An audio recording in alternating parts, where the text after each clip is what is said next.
Welcome back, Lidhead. Oh, you're gonna love this one. This one's Rhinegold. Look at this. Siegfried and Brunhild. I don't know if you ever heard of them, but they are well, Siegfried is our main hero of the story. This is, of course, Granny. No son. Well, Brunhild is carrying his sword, I suppose. Yeah, that's odd. Well, yeah. Okay, well. Part one is what is Rhinegold? I've already told you about the main character, Siegfried. He's very famous, also known as Sigurd, depending on what version of the myth you're reading. In this version, his name is Sigurd. It's always different depending on the languages. Um, there's a version of the story written in medieval German, Das Nibelungenlied. It's Germanized, so Wagner and Stefan Grundy, the writer, they preferred to use the Volsung Saga, and there's all kinds of supplemental that you can find that also contain these characters, such as Brunhild, such as Siegfried, such as Hagen, Gunther. They also have historical some of these characters have historical equivalents. They don't always completely match up, but some of them do.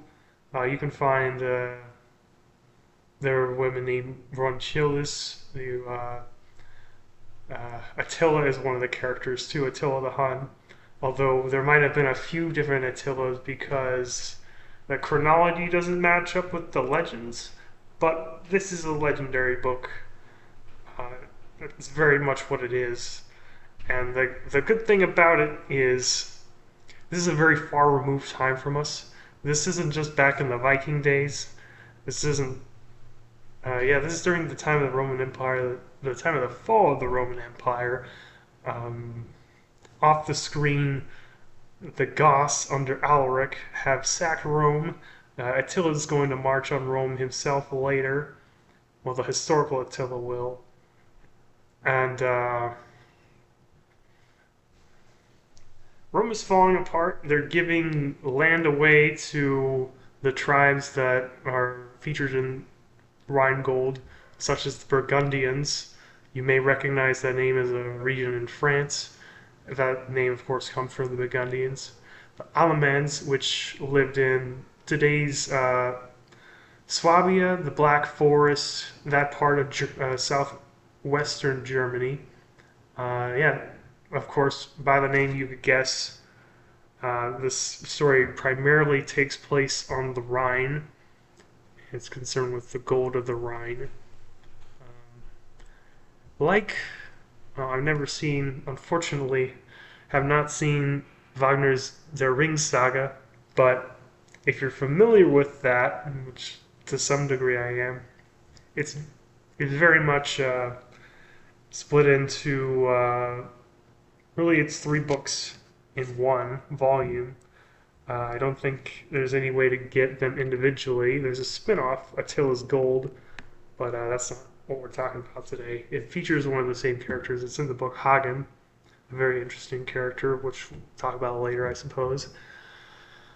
Where was I going with that? Man, come on. So, talking about the Rhine, talking about Wagner. So this is three books in one. The first one is called The Mead of, I think it's The Mead of Memory, the Draught of Memory, something like that. It goes through the mythological background of the story. It shows you the Rhinegold, what's happened with it. It shows you the origin of the dragon Fafnir and the dwarf Ragen. They were both brothers, but they betrayed each other, and Ragen got the gold. He became a dragon, a personification of murderous greed. And Ragen, he's spent the last 4 generations or so plotting his revenge. And his revenge, Odin, known as Wodan, he uses more Germanic names than we use now.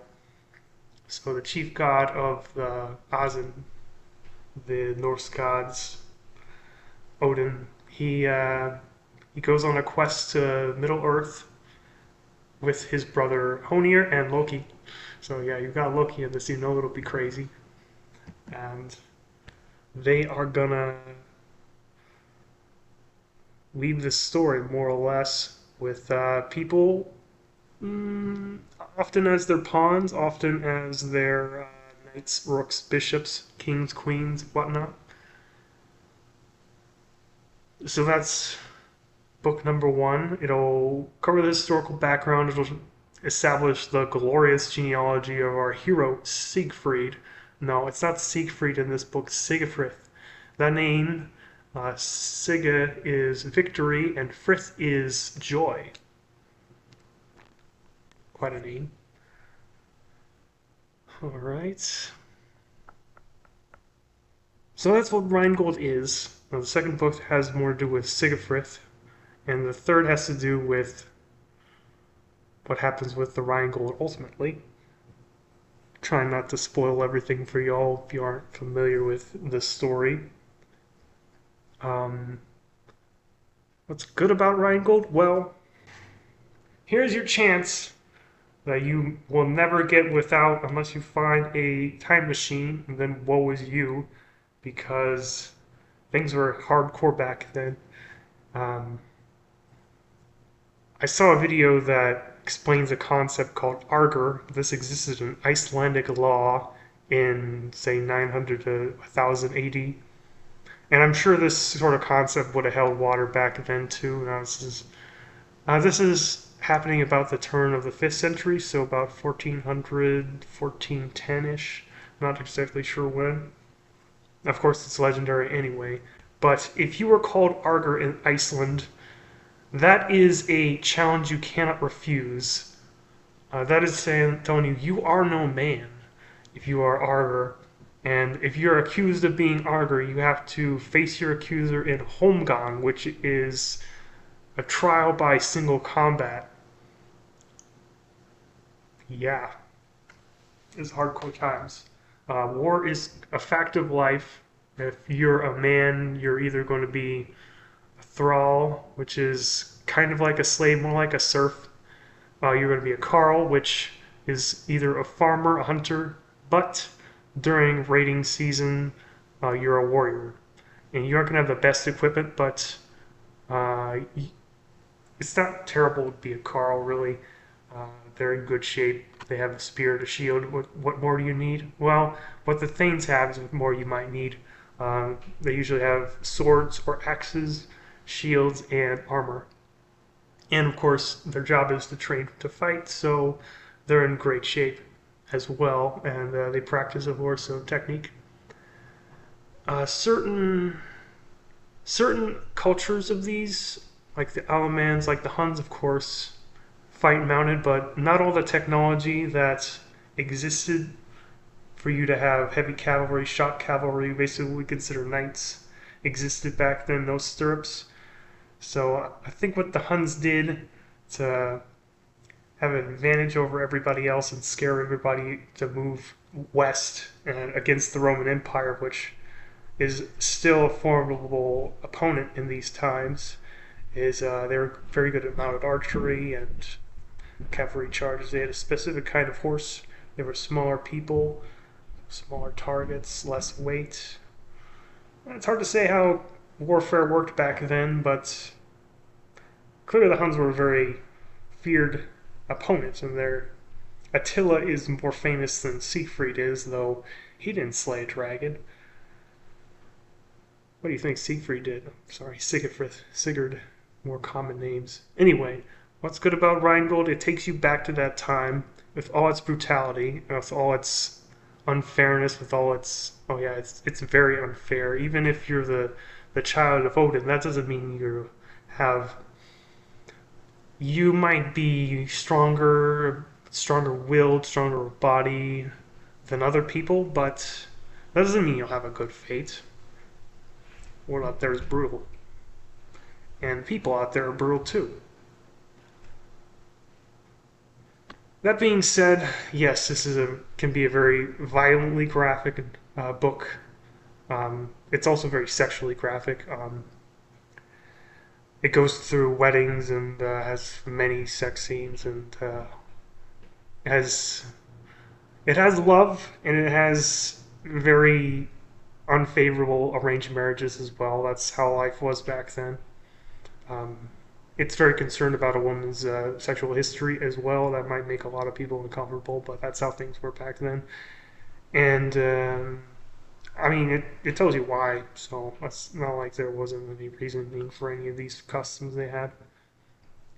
It'll teach you all about runes. Yeah, so very much, yeah, it's magic does work in these in this story, and people will. There are some supernatural creatures, and there are some people who are more familiar with magic that'll tell you. Sometimes people will foretell your future. Sigurd goes out and seeks out. No, no, no. Spoiler. Anyway, yeah, I'll tell you all about kind of Norse magic. If some of the reviews I read on Amazon, I think there were people who were like Norse pagans, and they thought this book was very interesting for that reason. I'm more interested in the Conan the Barbarian sort of angle on it. The idea of going back there and spending some time with some heroes who've overcome some terrible odds and adversity, and meditating on how things were back then when we didn't have all kinds of crazy ideas and crazy awesome in a lot of way technology. Why is this story important that happened 1600 years ago and we still want to tell it today? Uh, it's not just Stefan Grundy doing it. It's Richard Wagner. It's J.R. Tolkien. It's whoever wrote Das Nibelungenlied. You can't quite say that I'm going to go out and slay a dragon today. Imagine I've got my wife right here and she says, "Hey, honey, what are you going to do today? It's your day off." I'm going to say, "Babes, I'm going to slay a dragon." Yeah. She's going to question her whole life, okay? But what if everybody says I slayed a dragon? Then you get a hottie like this. That's Brunhild. You gotta go to Valhalla with you. They're doing great things as rewards. I suppose this story shows you that. What else is about that? For a lot of people, it helps them reconnect with their ancestors. I suppose things. How about? Yeah, I suppose. It's not just some people. It's me too. So, well, I came from these people, and they did these amazing things, and it's remembered all the way back until now. They were great warriors, and they fought against the odds. I mean, you're gonna fight the Roman legions and you're gonna fight them naked. All right, well, you're gonna ambush them and you make it happen. That's how you slay a dragon. One of the ideas about who Siegfried was, because it's hard to pin it down. I think there are probably more people named after him than there's only one him. One of the theories that's come out is Siegfried is actually Arminius. He was the German general, well, German. We're talking literally more than 2,000 years ago. Germanic general, Cherusci general, who was raised in Rome, but he went up north to fight the Germans. Very umbrella term here. And he decided that he'd betray the Romans, he'd unite the German tribes, and ambush several of the legions under General Varus in the Teutoburger forest, and he won a great victory over these legions. And this is before the time that they were very civilized. I think even bronze smithing was quite a luxury for them. So imagine fighting a guy in Lorga Segmentata with a stone axe and winning. All right, you're. They must have been insanely courageous. They must have been hopped up on emotion and maybe drugs, those berserkers. Of course, if you think the idea of berserkers are interesting, you won't have to go far. There's several berserkers in the first book. I'll tell you all about it. It's very fine. Mm-hmm. Now, what else? What else is important about Rhinegold?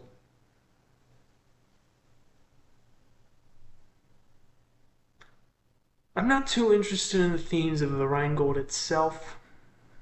That's kind of greed. Greed can be bad, of course. Except kin against kin, alright? Sure, sure. I'm not too interested in the family drama either.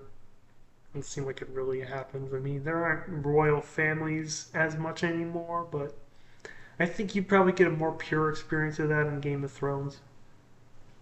And of course, we don't have the kind of arranged political marriages anymore, so yeah, it's you get to go to another time and experience that for a little while. It's very interesting. Don't get carried away with it, I suppose, but it's very interesting. And at the end, you'll wonder what all the suffering and the tragedy, because this is very much a tragedy, very deeply a tragedy. I mean, the essence of tragedy is you show people at their best, and you see them brought down often by villainy, and then well, these people don't always do great things. I mean, they're good in a different kind of morality than we have now. Different kind of morality than Christian morality is. It's the pagan Vikingish, pre-Viking morality. So they're ideal. They're heroes within that moral frame. All right. What am I just going to tell you to trust me that you'll see the meaning of all the tragedy by the end? It's covered up. It's covered at the end. I guess that's what I'll do. Okay? Yeah. You'll get it by the end why everybody had to suffer. At least it's explained. I mean, it's kind of rough in some places if you want to take that as far as you will. It's not fair to everybody. I mean, fair. You won't find fair in this book, okay? Odin doesn't deal in fair. He needs to raise great warriors for Valhalla. And we get to see them while they're alive and remember them after they're dead and celebrate their memory. We are now, do we do that enough in our own culture? Who do we really see as a hero? George Washington? Abraham Lincoln? Maybe some people see Robert E. Lee that way? Patton? I don't know. So we have to go even further back to see that? We have to go write a book like Rhinegold? I suppose we might.